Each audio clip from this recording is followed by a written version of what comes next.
Hello, everybody. Welcome back to Level 1 News. Today is November 9th, getting close to Thanksgiving, and today we're doing business and social. It's not that close. It's kind of close. We're doing business instead of government? Yeah, this is kind of a weird sort. I probably just told you the wrong thing. Yeah, wasn't it one? I thought security was one for this. I'm pretty sure or was that for tomorrow? I'm pretty sure this is government social. Well, this is going in the bin. There was we pre-sorted, so I think that's why there was some confusion. But it's fine. You guys are here for our lovely personalities and not our accuracy in remembering the categories. So government then. Yes, government. So let's start with the Pentagon. We know that the Pentagon needs big tech, modern warfare, defense, as they call it.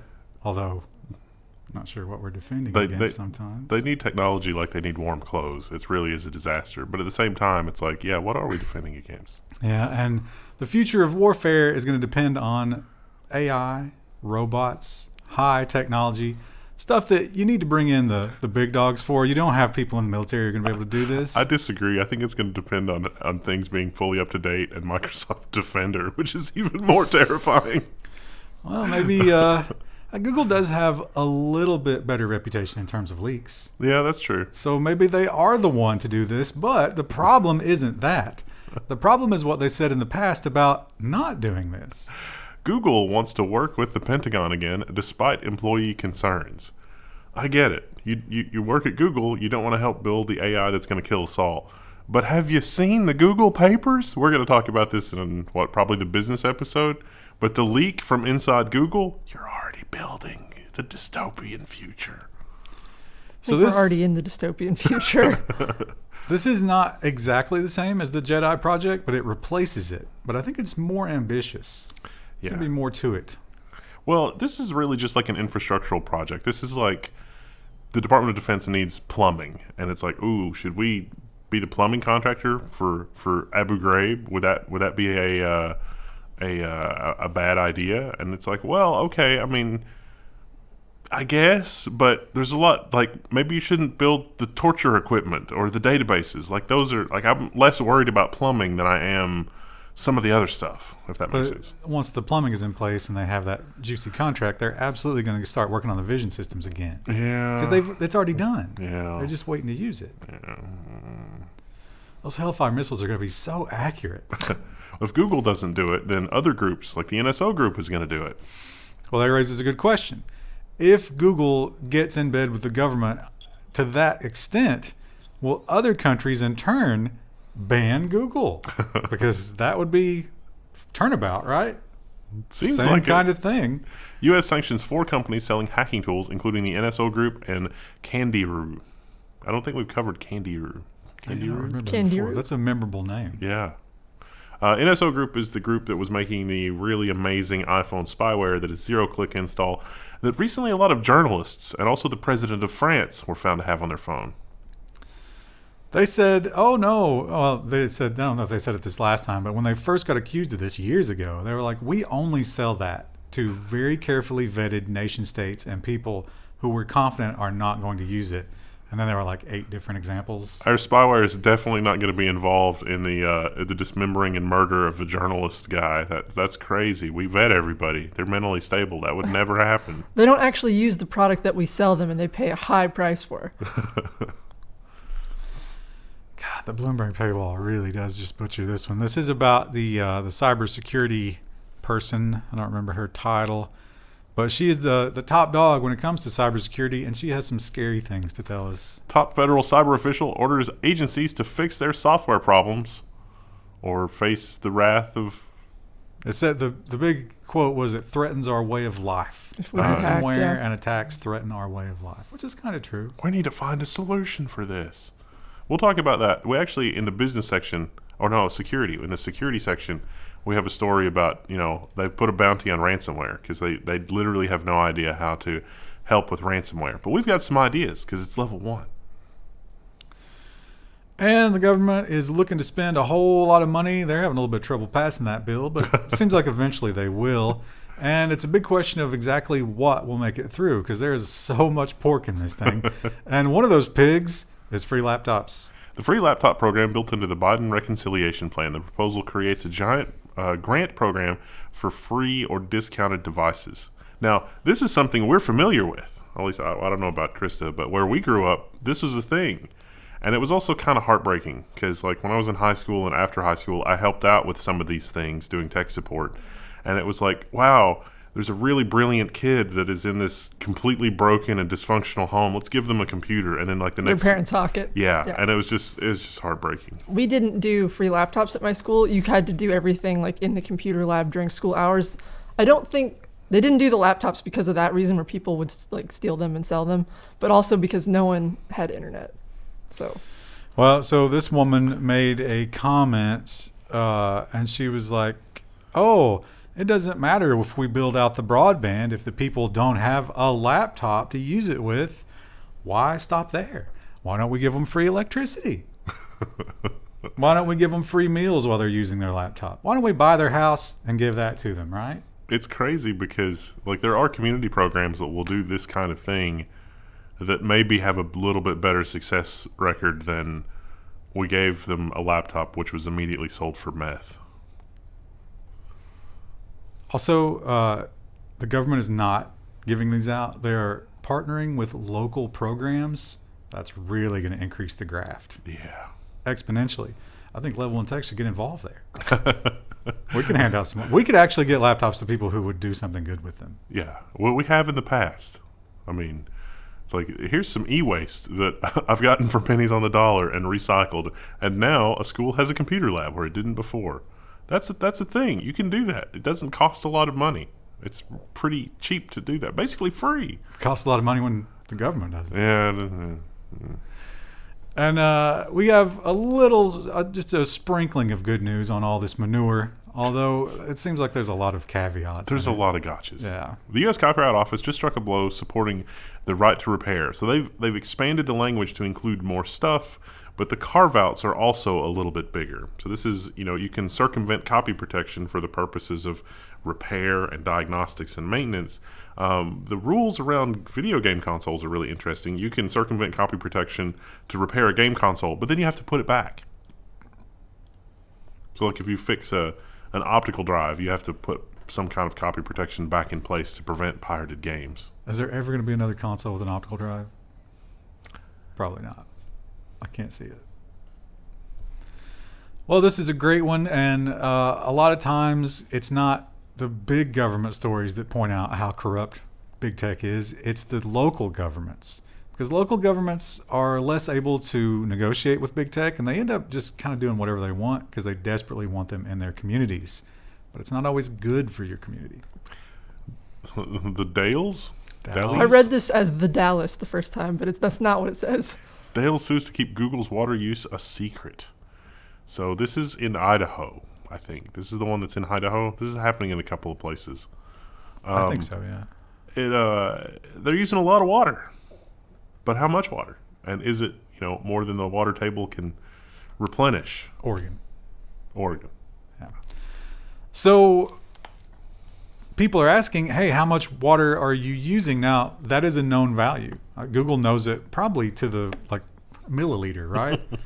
But Google doesn't want you to know. And the city council and the local government also don't want you to know, to the point that they've sued to try to keep it a secret. So that must be a hell of a number.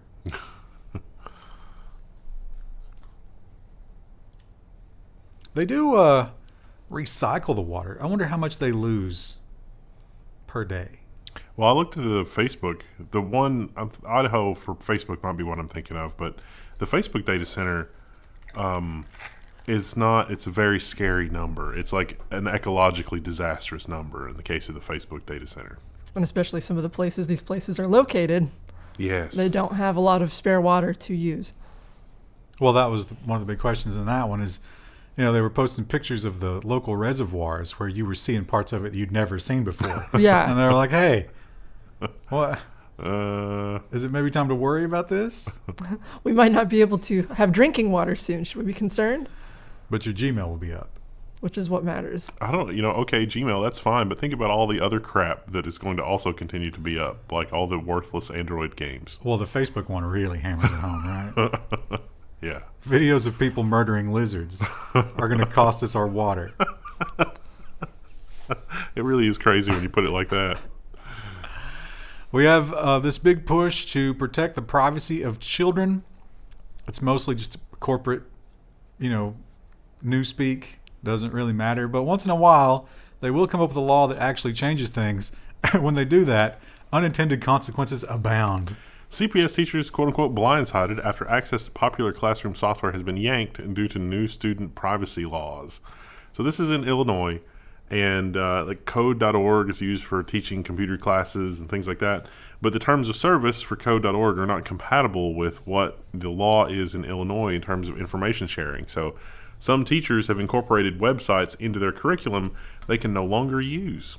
They weren't technically part of the curriculum, I don't think. These were just teachers who are probably a little bit more hip than the rest of them. Yeah. Using free resources effectively. But those free resources are big data companies, and they want that data.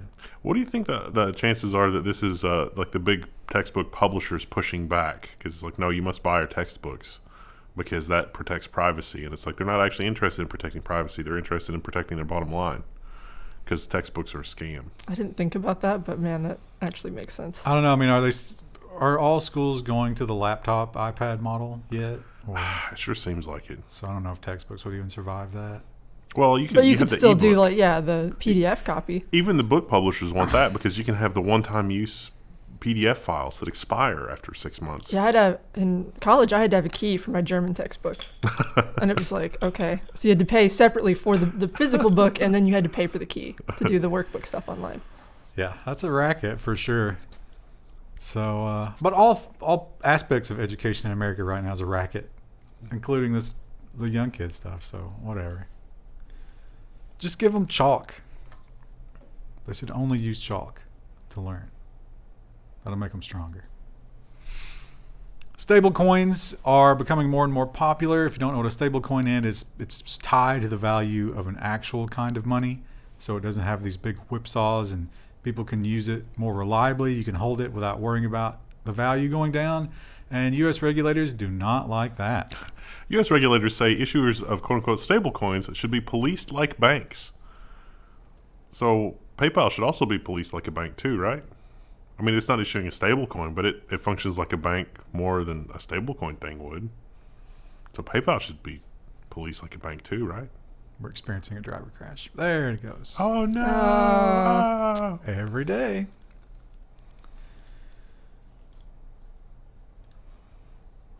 And when it comes to big tech companies and user data, a lot of the argument is, hey man, we just cannot realistically operate the service without gathering this data. Now you could, if you were one of those services, you could be like, well, let's put in a student version. And as long as they're coming from a certain IP, or if they have some kind of identifier, we can leave out, we can just use a hash to, recognize who they are. But they'll never do that. But you can do it. You can do it very effectively. The U.S. government wants Signal's private user data that it simply doesn't have. So, yeah, a grand jury issued a subpoena for stuff that Signal doesn't have. But this is probably a harbinger of something more sinister. Because remember Proton Mail? It was the same exact situation with Proton Mail where they didn't have the information they wanted to collect. They could collect it. They were in a position to collect it by modifying their software. There's going to be an order where Signal is ordered to modify their software to collect this information. They're going to sneak that into law. They're going to backdoor that. It's going to be a secret court interpretation, and democracy dies just a little bit more when that happens. This kills the signal. Imagine the crazy situation we're in, where we have politicians standing up there preaching about data and being better with data, when they have done those things in the past, and like you say, will overwhelmingly likely to do it again. Yeah. To Signal. Look, we have something that's architected to protect our data from China and bad actors. It's like, no, that's too powerful. Someone criticized me on that. I must know who it is. And Huawei is feeling the hatred of the American government. They continue to go after them, even after Trump. So it turns out it wasn't just him. And we've gotten to the point where the rubber meets the road. U.S. telecoms are going to start physically removing Huawei gear. Why? Because the federal government has a bounty on Huawei gear, and you can get those good old American greenbacks by turning in equipment over and over and over again. It's going to be a lot of work for the guys at the ISPs. Probably they can sell their old equipment to like Mexico or South America or something. Maybe. And China, on the other hand, is also tightening some rules and making things different for their big tech companies. China tightens control over company data with transfer rules. This is the headline here is a little misleading. It is China changing how data can be transferred out of the country, but really it makes it so that you have to operate servers on Chinese soil because the data originates from China in some cases. Which makes that data essentially useless to you in a lot of cases if you're an international company. Yeah. Because they were definitely exfiltrating that and using it in their overall data schemes. So if you're a company that's operating in China right now and your whole business model is stealing people's information, what exactly are you going to do? Well, you're not left with anything of value. So Yahoo has pulled out of China, citing the quote-unquote challenging business and legal environment. Also, Epic is pulling the plug on Fortnite in China. You can't install it from today, and by the end of the week, or no, the 15th, by November 15th, it's not going to work online anymore. There's some kids in China who are absolutely devastated by that. And Josh Hawley is seeking a $3 billion boost to Taiwan's arsenal to deter China. Oh boy, let me tell you, Taiwan is armed to the teeth. But let's arm them a little bit more. That could not possibly contribute to growing tensions. Well, they're armed to the teeth on paper. A lot of that stuff isn't actually there yet. Yeah. There's specifically some planes that were supposed to be delivered earlier in the year. Ooh. Haven't made it yet. But if this passes, I will say certainly joining the military, the U.S. military right now, is a crapshoot. Wouldn't recommend it because there could very well be a Chinese war in your future. But if you get deployed to Taiwan to do this, you'll have the time of your life. Can you imagine? Because the people will love you. Yeah. You might get killed afterwards. So, It's a 50-50. There's some downsides. Some trade-offs. Now, we've just been seeing more and more of these headlines, country after country, because they've figured out that it's not just the social media giants that you can go after. It's these other monsters as well. Clearview AI told that it broke Australia's privacy law and it's been ordered to delete the data. So they'll probably say, okay, and delete the data, but they still have the trained model. So just make a new data set. Yeah. Easy. Worked as intended, I would say, right? Yeah. They know what they can get away with. And Google in kind of the same spot. Except, I don't know, this is a little bit weird because in almost every aspect of life, a 96.5% success rate would be overwhelmingly positive. Not only would it be successful, it would be considered at the top of the tier of successful stuff. Certainly. But in communist Russia, it's going to cost you money. Google pays fines to Russia over banned content. That's going to be $455,000 US, which doesn't seem like a lot of money. And the percentage that Ryan was talking about, that's how successful the algorithm was at blocking anything that's questionable. So imagine how much non-questionable content was blocked. 96.2. I got it wrong. It removed nearly 500,000 videos. So you can extrapolate how many it didn't get based on those numbers. It wasn't a huge amount, but Russia says you got to be perfect. But how many more pieces of content were swept up in that? My goodness. Oh, yeah. You got to imagine like 30% was false positives, right? I mean, look at what we're doing in our videos. We're saying hilarious things that are just crazy mispronunciations. We're probably banned. We got swept up in that. We're the false. We have been a few times. I mean, that's, you're really going out on a limb there calling it hilarious. Tooting our own horn a little. You know who else was tooting their own horn until they were really put in their place? Nigeria. Because Nigeria said, yep, we're part of this new wave, this new revolution. We are ready for a digital currency. Testing, what's that? We're ready. Nigeria's eNaira digital currency had an embarrassing first week. So there are other YouTube influencers in Nigeria, and they tried to take the app for a test drive, and it did not work at all. So this digital currency is supposed to be worth the same as the paper currency. So it's a stable coin. And it's really just a transaction platform more than a cryptocurrency. It's implemented like a cryptocurrency. Yeah, it's not like the currency had a crisis. Yeah. It's just that the app doesn't work. As of now, the app, or at least during the last update that that site did, the app was still not working for the clients. They think the merchant app might be working now, although what good is it? It has been taken off the Play Store, the Android Play Store, but not off the App Store. We learned a lot about the Metaverse last week. Actually, we didn't. We learned nothing about it because no They have one a knows logo. anything about it. They have a logo. Well, That's they do have a something. logo that looks kind of like a melted M. Yeah. But not a lot of solid details, and that seems to be contagious. Both the Metaverse and the lack of solid details. Microsoft's own Metaverse is coming, and it's going to have PowerPoint. The software maker is embracing a buzzy concept with new products due next year. So I guess they're trying to, it's like Microsoft Teams with 3D avatars. I saw that, and they look horrible. Did you watch the speeches that Microsoft was giving? Yes. I think it's because of the avatars, right? So if you didn't see them, it's insane what they're doing now. They come out and they say, my name is Allison, and I'm a Caucasian Asian female with brown short hair. And like they just roll off all these things about themselves and their physical appearance. I think they're building a world where like you're building your avatar. Probably. You have to be hyper aware of what you're presenting to other people. It's hilarious. Just a guy online did it years Will ago. there be actual attack helicopter avatars? Because that would be amazing. That's terrorist speech. Will they do like holiday items that you have to buy? You can do skins for your team's avatar. I'm sure you'll be given one holiday item for free. Yeah, You but can then they buy the get others. others. And then they'll have a marketplace to sell the items, just like CSGO. Those will be NFTs. You're guaranteed to be the only. That's an L1 prediction. I bet that'll happen. You're going to be the only person in the Metaverse with that specific T-shirt. Yeah, NFTs, hot. Oh, bro, sweet Christmas skin. Where'd you get the hat?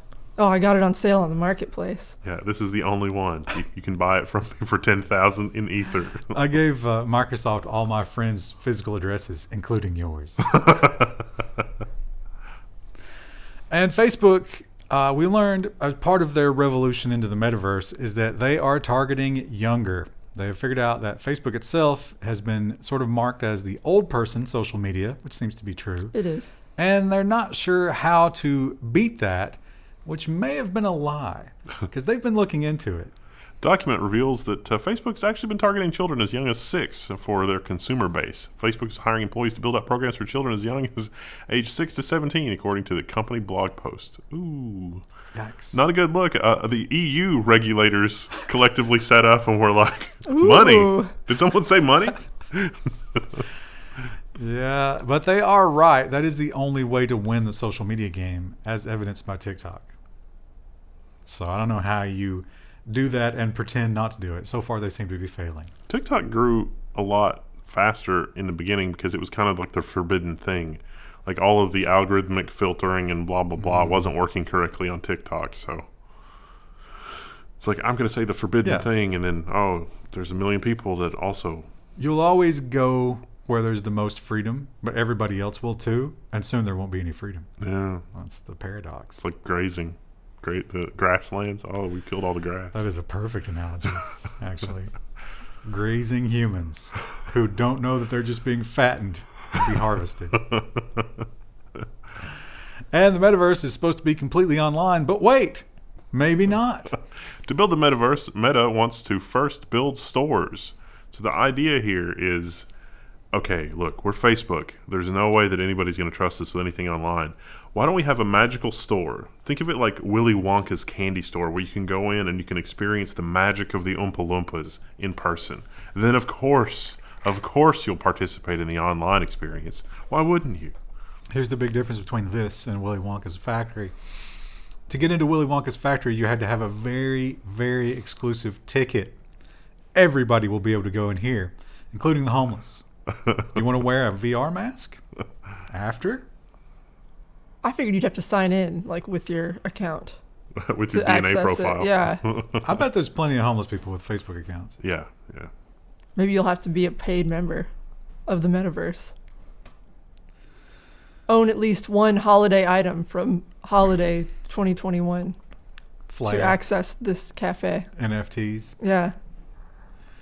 I don't know. I think they will have a lot of problems not only with that, but with people being that now people have a physical location that they can protest at and like attack Facebook. It'll be like the Apple stores when the people finally turn on Apple. Yeah. So that'll be interesting.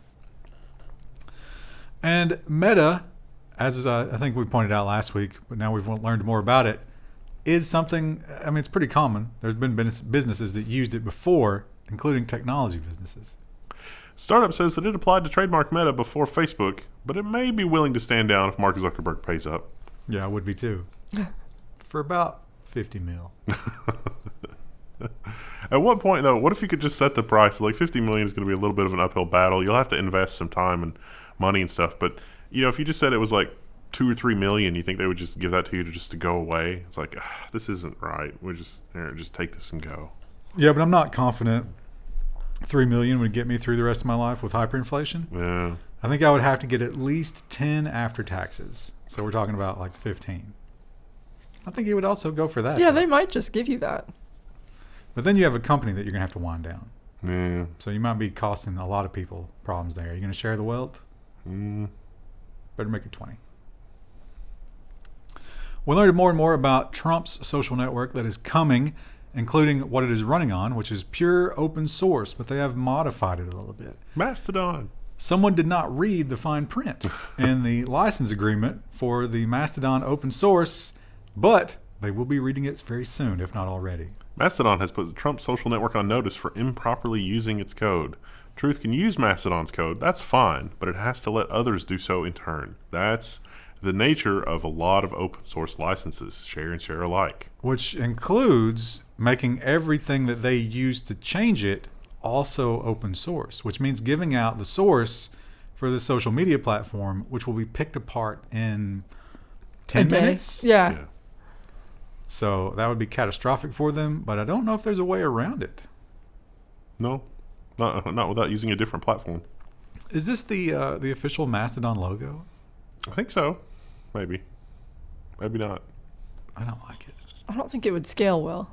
It's cute. It's a cute illustration. Also, whoever made this really, really missed the mark, not giving that little Mastodon Trump hair. Well, if that's the logo for Mastodon, they might have made that before the Trump affiliation. No, but The Verge should have put should their have art reanimated person. it. Yeah. Mm-hmm. What do we got for tomorrow? Business and Was it security? Yeah, Probably. security. Woo. All right, we'll see you guys then. Bye.